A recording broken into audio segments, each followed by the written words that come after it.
여러분, 예수 믿는다는 것에는 두 가지 의미가 있습니다. 하나는 구원받아 하나님 자녀가 되는 것입니다. 예수님의 십자가의 공로로 우리 죄사함 받아 하나님 자녀 되고, 이제는 하나님이 내 아버지가 되셔서 나를 보호해 주시고 인도하시고 천국까지 영생 복락을 주시는 데까지 인도해 주시는 것입니다.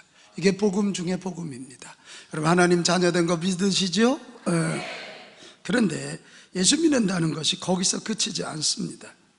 예수 믿는다는 건 예수님의 제자가 되어서 예수님처럼 이 세상을 이끌어가야 하는 리더, 즉 지도자로 부름받았다는 것을 의미합니다. 하나님의 자녀니까 하나님을 압니다. 하나님의 자녀니까 하늘나라를 압니다. 이 하나님을 알고 하나님 나라의 비밀을 아는 그들이 그것을 알지 못하는 자들을 잘 이끌어 구원받게 하고 바로 살게 하는 사람들, 그것이 우리 예수님의 제자들, 예수 믿고 구원받은 자들입니다. 자, 이런 역할을 해야 세상이 변화됩니다. 세상은 절대로 우리가 그냥 나 구원받아서 좋아 이런다고 바뀌지 않습니다. 내가 예수님의 제자로 리더가 되고 지도자가 되어서 세상 한복판에 뛰어들어야만 세상은 바뀌게 되는 것입니다. 저는 이번 캄보디아 선교 여행을 하면서 그걸 정말 두 눈으로 또 봤습니다. 정뿌로이 교회가 2012년 우리가 세 분 장로님들 세워지면서 그 이름으로 개척을 했는데, 세상에 그 구석진 동네에 교회 하나가 세워짐으로 동네가 달라지는 거예요. 그들이 이번 갔더니 그때 그 콜리게 어린애들이 청소년이 되고 대학생이 돼서요, 걔들이 나와 찬양 인도하고, 애들이 그냥 주중인데도 낮인데 한 100명 이상 모였더라고. 내가 얘기하는 걸 최정섭 선교사가 통역하는 건 애들이 못 알아듣더라고. 응? 웃어야 될 분위기거든요. 이게 캄보디아 언어가 그렇게 어렵대요. 근데 자기들끼리 뭐 하는 건 쫙쫙, 야, 이만큼 애들이 컸구나. 그러면서 그 어른들도 왔는데요, 때깔이 달라진 거 있지. 누군가 지도자가 되어서 거기에 교회를 세우고 거기서 사람들이 이끌어갈 때 그 점프로이라는 동네가 바뀌기 시작합니다. 그로째도 같습니다. 그로째 제일교회 우리 최선교사가 사역한 지 3년 됐지 않습니까? 거기 갔더니 그새 청소년이 10명이 세워져서 걔들이 교회에서 자고, 그 너무 가난한 애들이니까 저 산골에서 나와서 거기서 자면서 얘들이 입원하는데 나와서 특성을 하잖아요. 춤을 출 줄 알고 세상에 마라나타라는 찬양을 한국말로 다 외워갖고 부르는데 내가 눈물이 나더라고요. 우리 최선교사 내외가 들어가서 정말 제자로 그 끌어제의 리더로 쓰니까 그렇게 우리 청소년들이 일어나고 교인들이 일어나면서 이번에 이 스와니 쭈름교회가 세워져서 그 세상에 그 저주받은 그 땅에도 찬송 소리가 울리고 기도 소리 울리면서 거기도 변화의 역사가 일어날 줄로 믿습니다. 우리 그리스도인들이 구원받은 하나님의 자녀, 여기서 멈추면 안 됩니다. 우리가 예수님의 제자로, 리더로 이 땅을 변화시켜야 할 지도자로 부름받은 사실을 분명히 알고 이것을 전하고 이런 지도자의 삶, 리더의 삶, 예수님의 제자의 삶을 살아야 변화의 역사가 일어날 줄 믿습니다. 나만 구원받으면 됩니까? 구원받은 내가 우리 가정의 영적 리더라는 생각을 가지고 우리 가정을 섬길 때 우리 가정이 천국이 되는 거고, 내가 구원받은 내가 우리 직장의 리더라는 것을 알고 달려들을 때 하나님 이게 기도하면서 지도자인 우리를 통하여 직장에 하나님 나라가 임할 줄로 믿습니다. 베드로전서 2장 9절의 위대한 선언이 바로 이것을 집약해 주고 있습니다. 너희는 택하신 족속이요, 하나님이 저와 여러분을 리더로, 이 시대의 지도자로 택하신 줄로 믿습니다. 근데 뭘로 택하냐면 왕같은 제사장들이래요. 왕은 세상을 통치하는 자예요. 제사장은 축복하는 자예요. 세상을 다스리되 세상을 통치해서 변화를 일으켜야 되는데 축복하는 거예요. 복을 빌어주는 거란 말이에요. 아멘. 거룩한 나라요 그의 소유가 된 백성이니 왜 그랬느냐? 너희를 어두운 데서 불러내어 그의 귀한 빛에 들어가게 하시니에 그러니까 하나님의 아름다운 덕을 선전하고 선포하게 하시기 위함이다, 이런 이야기입니다. 여러분, 저와 여러분이 왕같은 제사장으로 축복해야 이 땅에 복이 임하는 것입니다. 하늘나라의 복음을 가지고 이 땅을 다스려야 이 땅에 하나님 나라가 임하게 되는 것입니다. 그래, 오늘 우리가 꼭 기억해야 돼. 같이 합시다. 나는 리더로 부름받았습니다. 자, 우리 옆 사람에게 이야기해요. 당신도 리더로 부름받았습니다. 이 사실을 믿읍시다. 믿읍시다. 자, 그러면 우리는 어떤 리더가 되어야 될까요? 우리가 추구해야 할 최고의 리더는 예수님이십니다. 동의하시죠? 여러분, 성경에 보면 우리 예수님은 한 개인에게 거룩한 영향력을 끼쳐서 운명을 바꾸시는 분이에요. 그렇게 모으는 것밖에 몰랐던 수전노 삭개오가 예수님을 만나니까, 예수님의 말씀을 들으니까 이제는 모으는 자가 아니라 나누어주고 가난한 자를 돕는 자로 바뀌었습니다. 고기 잡는 어부 베드로가 예수님 만나니까 사람 낚는 어부로 바뀐 것입니다. 운명이 바뀐 거예요. 예수님은 수많은 군중들에게도 희망을 주셨어요. 야, 저 예수 믿으면, 하나님 나라가 임하면 우리도 살 수 있다. 오병이어 기적 같은 그런 기적을 통해서 희망을 주셨어요. 예수님은 하나님 나라의 믿음으로 새 역사를 쓰셨습니다. 바리새인들이 그릇된 종교의식으로 백성들을 얽매이고 그들에게 자유를 빼앗아갈 때 예수님은 오셔서 하나님을 보여주셨고, 하나님 나라 의와 평강과 희락을 알려주시면서 그들을 귀신으로부터 자유하게 하시고, 잘못된 전통으로부터 자유하게 하시고, 질병으로부터 자유하게 해주셨습니다. 예수님은 제자들을 양육해서 그 제자들을 통하여 더 넓게, 더 멀리, 더 오랜 시간 그 거룩한 영향력을 끼치셨습니다. 오늘 성경 얘기대로 예수님은 선한 목자이십니다. 우리가 이 예수님을 닮아야 돼. 선한 목자이신 예수님을 닮아서 나도 내 가정에, 내 직장에, 내 지역에, 내 교회에, 이 민족의 지도자 되겠습니다. 리더가 되겠습니다. 오늘 우리에게 이런 결단이 필요합니다. 목사님, 저는 교회 나온 지 얼마 안 되는데요. 뭔 소리야? 애 낳은 지 얼마 안 돼도 엄마는 엄마입니다. 애 낳은 지 얼마 안 돼도 아빠는 아빠인 거예요. 이 교회 나와 예수 복음을 듣고 구원받는 순간, 여러분 수준에 맞는 리더요, 이 땅의 변혁을 위한 지도자로 부름받았습니다. 아이, 목사님, 나 하나도 주체 못하는데요. 괜히 겸손이란 언어로 여러분 숨기지 마십시오. 그러면 더 기도하고, 주여, 내가 리더로 부름받았는데 감당할 능력을 주옵소서, 지혜를 주시옵소서, 그렇게 기도하며 감당해야 돼. 나 하나 착하게 살면 되지요. 여러분, 그게 순종이 아니에요. 세상의 영성은 이렇게 강해지는데, 세상은 갈수록 악속해지고 자식들이 부모를 죽이는 시대가 됐잖아요. 세상에 자기 딸의 친구를 강간해서 죽이는 세상이 되었죠. 이런데 우리가 뭐 착하면 얼마나 착하겠습니까? 내 착한 모습을 통해서 사람들을 변화시킬 수 있단 말입니까? 어림도 없는 소리 하지 마십시오. 부족하고 연약해도 하나님의 능력을 덧입어서 우리가 내 가정에, 내 직장에, 내 공동체에 영향력을 끼치는 리더가 돼야 됩니다. 자, 그러면 우리는 이런 질문이 생겨요. 도대체 예수님은 어떻게 해서 이렇게 선한 목자로의 삶을 살아내셨을까?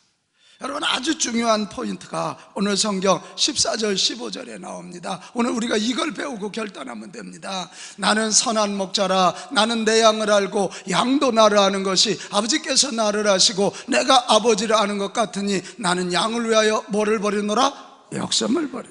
여기 두 가지입니다. 이거 봐봐요. 예수님이 싹군이 아니라 선한 목자가 된 이유는 두 가지입니다. 하나는 하나님께서 나를 하늘나라에서 이 땅으로 내려보냈다는 거예요. 누가 보내셨다? 하나님이 내려보내셨어요. 그리고 또 하나는 뭐냐? 그 내려보내신 하나님이 능력을 주셔서 가장 연약하고 죄에 빠져 죽어가는 양들을 위하여 내려갔기 때문이라. 이걸 헬리나우에는 하향성이라 이렇게 표현을 했어요. 같이 합시다. 하향성. 낮아짐이라. 낮아지심. 하나님이신 그분이 인간의 몸을 입고 낮아지신 거예요.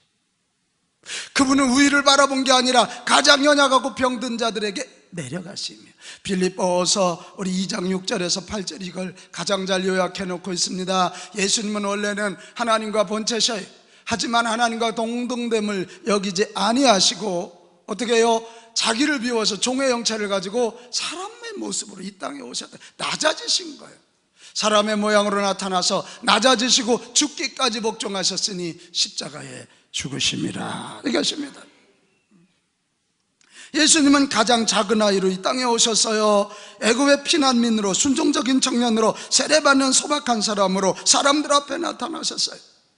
그리고 보잘것없는 사람들을 택하여 구원의 말씀을 선포하셨고 그들의 친구가 되어주셨고 그들을 제자 삼으셨어요. 항상 예수님의 리더십은 아래를 향하셨다는 거예요. 항상 아래를 향하셨어요. 한번 같이 합시다. 낮아지심. 그거였습니다. 여러분, 이것이 오늘 우리에게 도전이에요. 자, 여기 봐요. 이 시대의 문화는 상향성의 문화입니다. 다 위로 올라가고 싶어해요. 다 위를 바라보려고 들어요. 사닥다리 타고 꼭대기에 올라가야 성공했다고 말해요. 사람들은 꼭대기에 올라가야 활력을 얻는다고 말해요. 사람처럼 살려면 남들보다 돈을 많이 벌어야 되고, 남들보다 좋은 차 타야 되고, 남들보다 큰 아파트 살아야 된다고 말해요. 교육도 거기에 초점이 맞춰져 있어요. 심지어는 사랑도 거기에 초점이 맞춰져 있단 말이에요. 내가 돈 많아야, 내가 좋은 직장에 있어야 더 이쁜 여자 얻고 더 멋진 남자 얻는다는 거예요. 사랑도 소위 상향성, 경쟁의 논리에 맞춰져 있는 것입니다. 이런 상향성의 논리를 가지고 있는 현대인들의 삶은 한마디로 투쟁이에요. 내가 너보다 더 이뻐야 돼요. 내가 너보다 더 잘 살아야 돼요. 내가 너희 집보다 더 나은 집에 살아야 돼요. 근데 여러분 한번 봐봐요. 낮아지면 사람을 살리지만 이 상향성의 원리는 내가 꼭대기에 딱 올라가서 좀 누리려고 그랬더니 또 한 놈이 치고 올라오네. 우리 양일모 권사님, 나 이 정도면 잘생겼어 그랬더니 장동건이가 앞에 딱 나타났어. 이게 그렇게 되는. 그러니까 이 시대 리더십들이 왜 망하냐면 다 상향성의 리더십이란 말이에요. 꼭대기 올라가니까 또 누군가 나타나서 그를 밀어내고, 우리나라 최고의 리더십들이었던 분들이 지금 감옥에 가 있는 이런 처참한 현실이 나타나는 거예요. 근데 예수님의 리더십은 그게 아니었다는 거예요. 하향성이야. 상향성을 거부하고 밑을 향하여 가장 낮은 자로 내려가셔서 섬기는 리더십이 된 것입니다. 그 리더십 때문에 한 운명이 바뀌기 시작하고, 공동체가 바뀌기 시작하고, 세상이 바뀌기 시작했습니다. 마태복음 10장 45절, 예수님이 이 땅에 오신 사명선언문입니다. 인자가 내가 온 것은 섬김을 받으려 함이라 도리어 뭐하려 하고? 섬기려. 근데 섬기되 어디기까지? 자기 목숨을 많은 사람의 대속물로 주는 데까지, 죽기까지 섬기기 위해서 왔다. 낮아지심이. 오병이어 기적 이후에 사람들이 막 예수님을 상향성의 자리 왕으로 세워서 높이려고 그럴 때 예수님은 도망해서 산 꼭대기로 올라갔어요. 제자들에게도 우리 예수님은 마태복음 20장 25절에 뭐라 그래요? 세상의 왕들은 말이야, 세상의 집권자들은 자꾸 이 권세를 부리는 줄 알지만, 26절, 너희 중에는 그렇지 않아야 하나니 너희 중에 누구든지 크고자 하는 자는 너희를 뭐하는 자가 되고? 왜 대답이 왜 이래? 너희 뭐하는 자가 되고? 섬기는 자가 되고.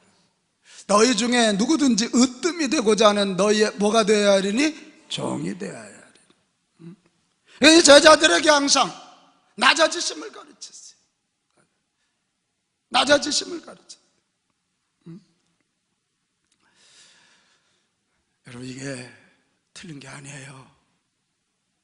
여기 엄마들, 애 키워본 엄마들은 엄마가 종이라는 걸 알지? 언제 그놈들이 돈 맡겠어? 근데 돈 젖 그러면 언제 그놈들이 뭐 엄마한테 먹을 거 줬어? 전 먹이고 우유 먹이고 똥 쌌어? 그러면 기저귀 갈아주고. 그게 종이지 뭐야. 생명은 이렇게 낮아져서 섬기는 자들에 의하여 성장합니다.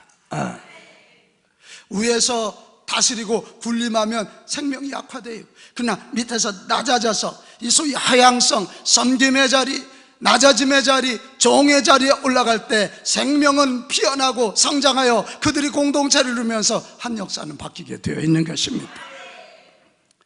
예수님의 이 하늘나라 운동, 섬김의 운동이 망했습니까? 종되기 운동이 망했냐고요? 예수님의 이 하향성의 복음은 결국 사회를 전복시켰습니다. 예루살렘을 바꿨습니다. 사마리아를 바꾸고 소아시아를 바꾸고 300년이 채 지나지 않아서 대제국 로마를 예수 그리스도의 나라로 만들어버리고 온 세상에 십자가의 복음을 전하면서 인류 구원의 길을 열은 줄로 믿습니다. 자, 그렇다면 오늘 우리가 내려야 할 결론은 아주 간단합니다. 우리가 탁월한 리더가 되어서 세상을 바꾸기 원한다면 예수님처럼 하향성을 추구하는, 하향성이란 말이 어려워요, 낮아지는 지도자, 섬기는 종이 되어야 될 줄로 믿습니다. 터툴리안의 말대로 은혜로 치유받은 눈으로 가난한 자와 억눌린 자 그리고 비천한 자들을 주의 깊게 바라보고 그들에게 주의를 기울이며 그들의 의견과 인식에 부드럽게 반응하는 거예요. 할렐루야. 그럴 때 나를 통해서 아멘저 크게 해요. 우리 가정이 바뀌어요. 우리 공동체가 바뀌어요. 시대가 바뀌고 민족이 바뀌게 되는 것입니다. 그래, 여기서 질문이 생겨요. 어떻게 해서 예수님은 이런 길을 가실 수 있었을까? 이 질문은 뭐예요?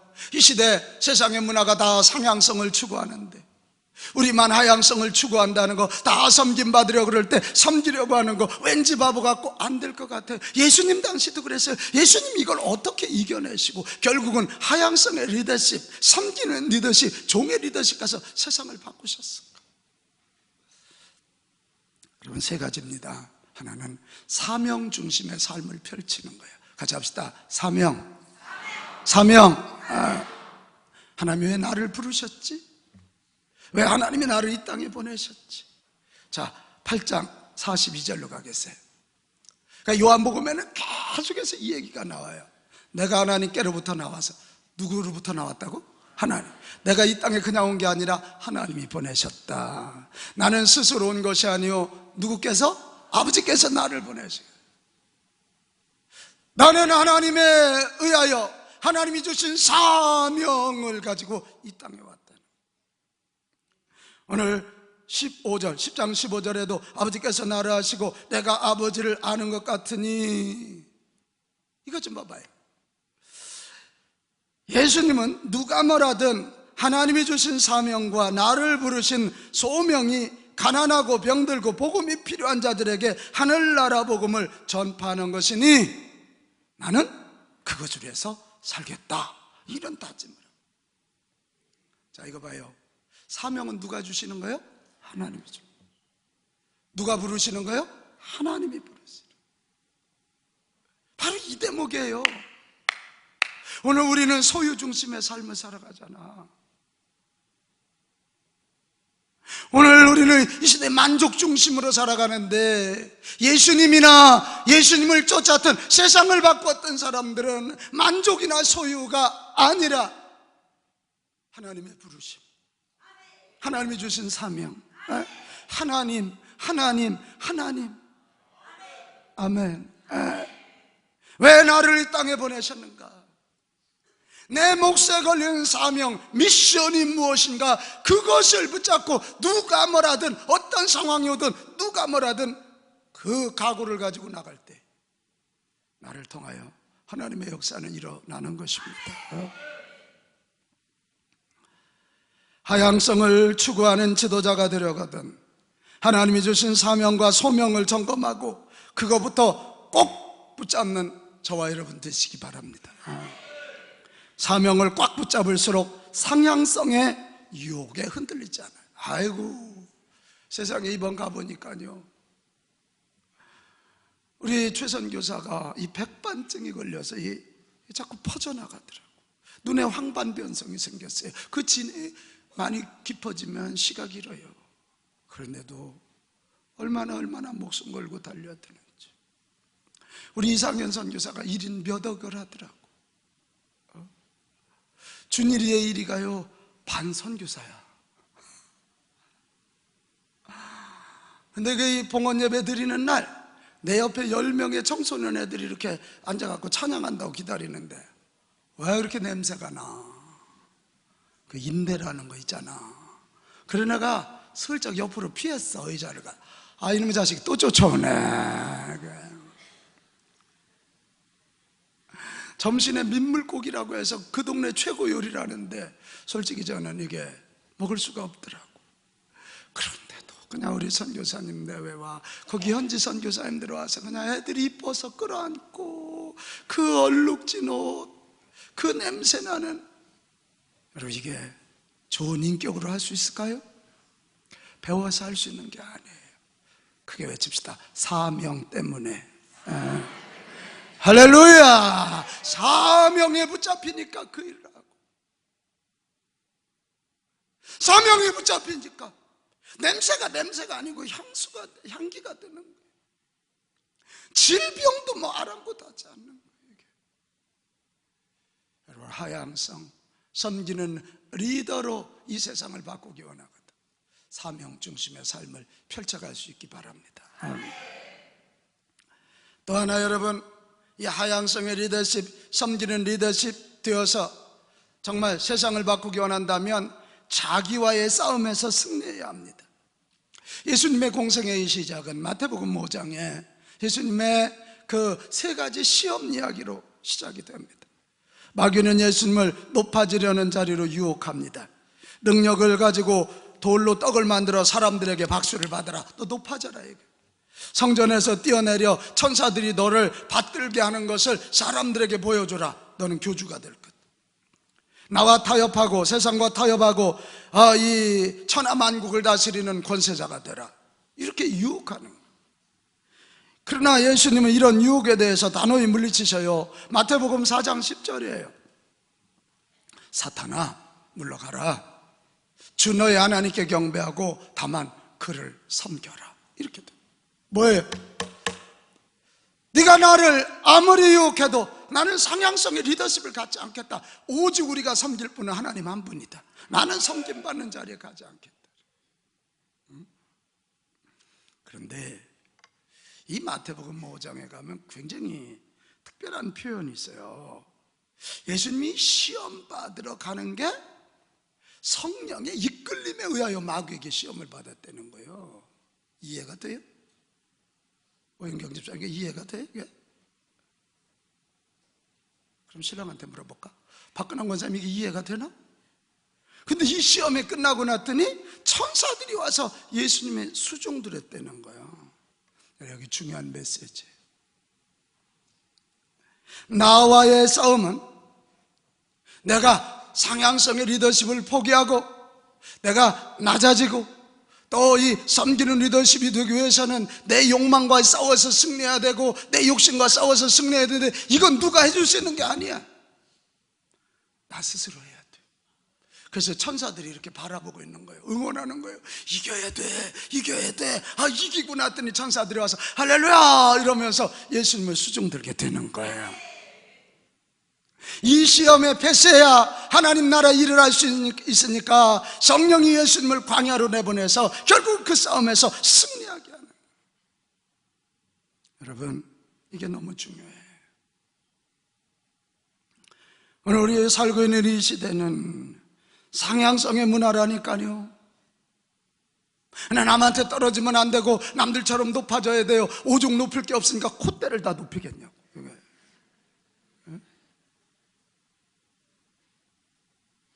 이런 가운데서 내가 내 야망을 포기하고 높아지는 걸 포기하고 남들보다 더 잘나고 더 이쁘다는 소리 듣는 것을 포기한다는 게 쉬운 일이 아니야.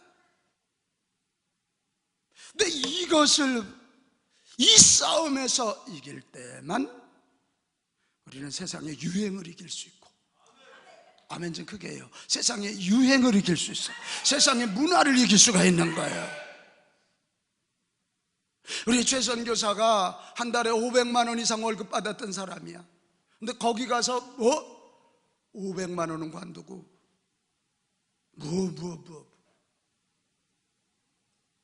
세상에 그 어린 것들을 홈스쿨링 한다는 게 아마 그게 가장 마음이 아플 것 같아요. 가장 이 자기와의 싸움에서 승리하였기 때문에 나는 낮아지는 것을 선택하고 우리 자녀들도 낮아지는 것을 선택했다. 더 이상 상향성의 유혹은 나를 넘겨뜨리지 못한다. 이런 자기와의 싸움에 승리하니까 선교사가 가는. 자, 우리 한번 이거 외쳐봅시다. 시작. 나는 낮아지는 것을 선택했으니 상향성의 유혹은 물러가라. 할렐루야, 할렐루야. 여러분, 자기와의 싸움에서 꼭 승리하세요. 여기 우리 자매들 말이요, 자기와의 싸움에서 승리해야지. 남편들 별로 기대할 곳 없어. 저 남정네들이 해줘봐야 어린 양밖에 더해. 내가 대접받으리라, 높아지리라 기대하지 마라. 그거 포기하면 가정을 지켜줄 수. 여기 우리 남정네들 마누라들 별로 기대할 것 없어요. 포기하고 그냥 내가 저 여인을 섬기러 이 가정에 왔다 생각해. 그러면 편해져. 사실이야. 이 교회 와서도 말이요, 여러분 대접받으려고 그러면 시험이 들어. 교회가 사랑이 있느냐 없느냐. 사랑이 없으면 당신이 해요. 잔소리가 그렇게 많아. 사랑이 없으면 자기가 하면 되지. 대접받으려고 드니까 그런 생각이 들어. 내가 가장 낮은 자리, 하나님의 성전, 내가 화장실을 청소하고 가장 연약한 성도들 내가 한번 섬기려. 우리 주차 사역자들이 지난주 비가 오는 속옷이 다 젖었다는 거 아니야. 그런데 뭐 조금 뭐라고 했다고 또 막 짜증 부리는 사람들이 있었다며. 아이고, 그런 사람은 천국의 문지기가 될 것입니다. 뭔 소리야 그게. 상향성의 유혹, 높아지려는 유혹 앞에서 자기 자신과의 싸움에 승리하기 바랍니다. 그런데 말이요, 사명중심의 삶과 자기와의 싸움에서 이겨야 우리가 선한 목자, 예수님의 낮아짐의 리더십을 배울 수 있는데요, 이 두 개는 그냥 나오는 게 아니야. 이 두 가지가 이루어지기 위해서 아주 중요한 세 번째 원리가 있는데, 그게 뭐냐면 하나님과의 교제입니다. 같이 합시다. 하나님과의 교제. 하나님과 교제해야 하나님이 주신 사명에 다시 붙잡혀. 하나님과 교제해야 하나님의 마음을 가지고, 이 하나님의 마음을 가지고 낮은 데로 갈 수 있고, 하나님의 뜨거운 가슴을 가지고 연약한 자들을 대할 수 있게 되는 것입니다. 그래서 예수님이 그렇게 피곤한 중에도 누가복음 6장 12절에 보면 이때 예수께서 기도하시러 어디로 올라가요? 산으로. 이 좋은 예배당으로 해도 안 오는데 예수님 하루 종일 사역하고도 산으로 기도하러 가셨어. 하나님과 교제하지 않으면 나와의 싸움에서 이길 수 없으니까 내 사명을 잃어버리고 세상에 함몰될 수밖에 없어. 이걸 하셨기에 우리 예수님은 제자들에게 기도 생활을 가르치십니다. 누가복음 9장 28절 이 말씀을 하신 후 8일쯤 되어 예수께서 베드로와 요한과 야고보를 데리고 뭐 하시러? 정남희 권사님, 뭐 하러요? 기도하러 어디로 올라갔다고? 산으로 갔어. 산으로. 마가복음 14장 38절에 뭐라 그래요? 시험에 들지 않게 깨어 기도하라. 이 얘기는 뭐예요? 기도하지 않으면 시험 들어. 자기와의 싸움에서 쳐. 세상 문화에 쳐. 누가복음 21장은 또 뭐라 그래요? 이러므로 너희는 장차 올 이 모든 일을 능히 피하고 인자 앞에 서도록 어떻게 기도하라고요? 항상 기도하며 뭐하라? 깨어 있으라는 거예요.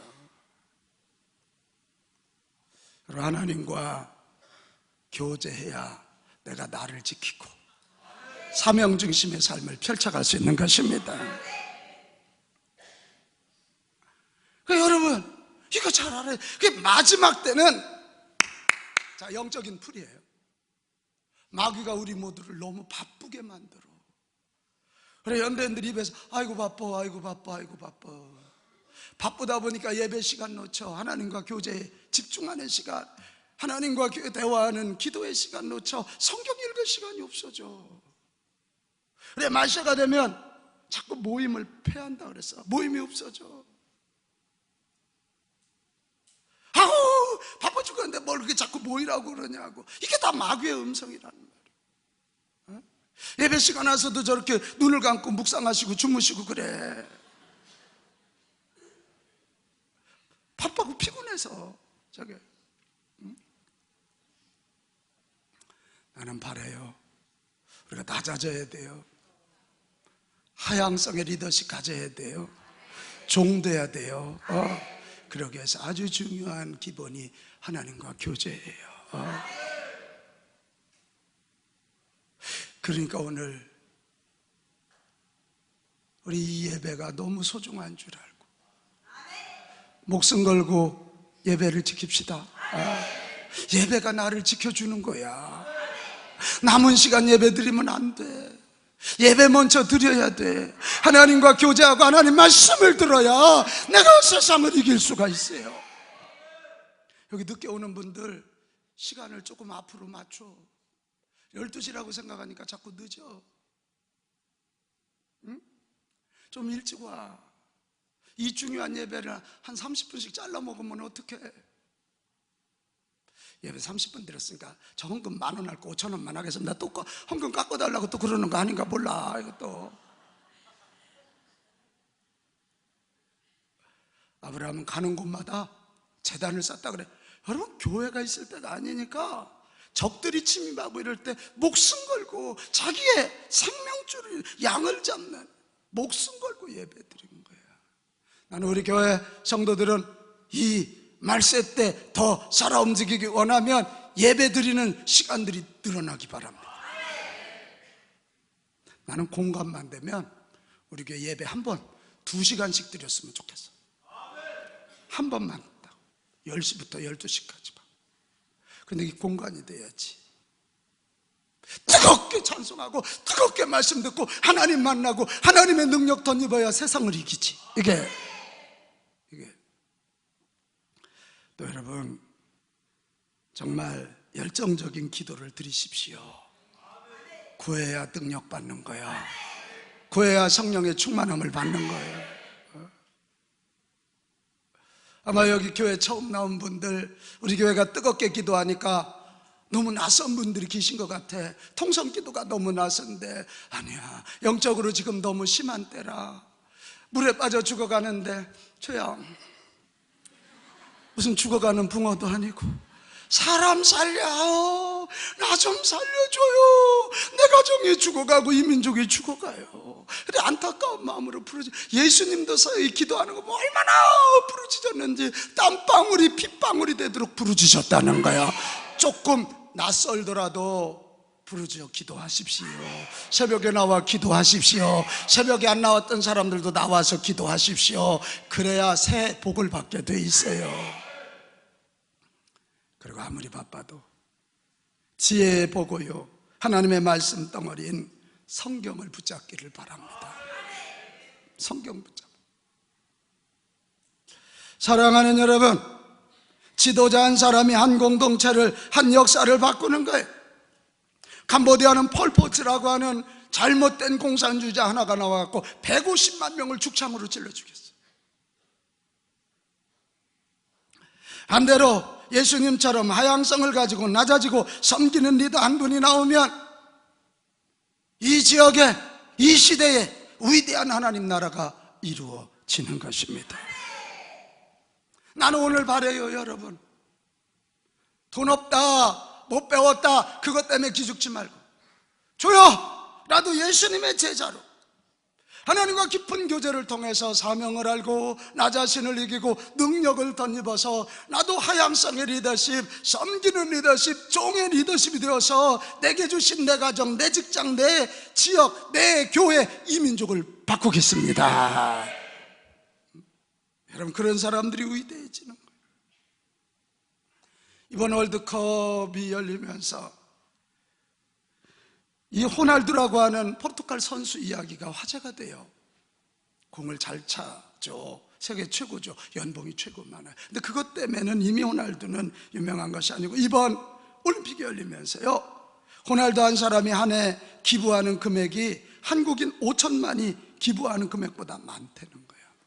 공익광고는 무조건 공짜.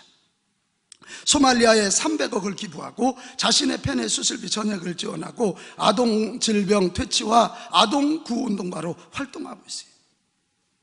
엄청나게 많아요. 그리고 요즘 뭐 운동선수들 몸에다 문신하자. 근데 얘는 문신 안 한대. 왜 그랬나 했더니 문신하면 그 당분간 헌혈을 못 한다네. 이 피가 필요하나 이게 갑자기 줘야 되는데 그래서 안 한다. 이 호날두가 무지무지하게 가난한 집에서 태어났거든. 아버지 알코올 중독자, 형 마약 중독자. 그 집에서 어머니가 우리로 말하면 싹바늘질해서 키운 사람. 섬기면 위대한 사람이 됩니다. 섬기는 자를 통하여 이 땅에 주님의 나라가 이루어지는 줄로 믿습니다. 이번 한 주 어떻게 사실래요? 아이고 더워, 아이고 더워. 이 더위 또 뭐 한 2달이면 지나가. 우리 그렇게 춥다 그랬는데 지금 또 덥잖아 이거.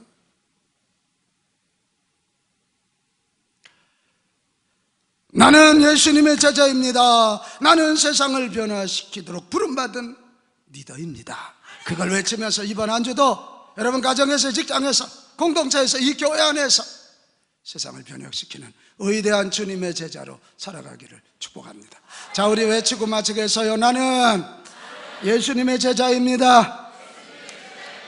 나는 세상을 변화시키는 리더입니다. 동의하시면 아멘 합시다. 우리 교회도 리더 교회 됩시다. 찬송합니다. 내 주 하나님 주만 따라가게 하소서. 찬송가 469장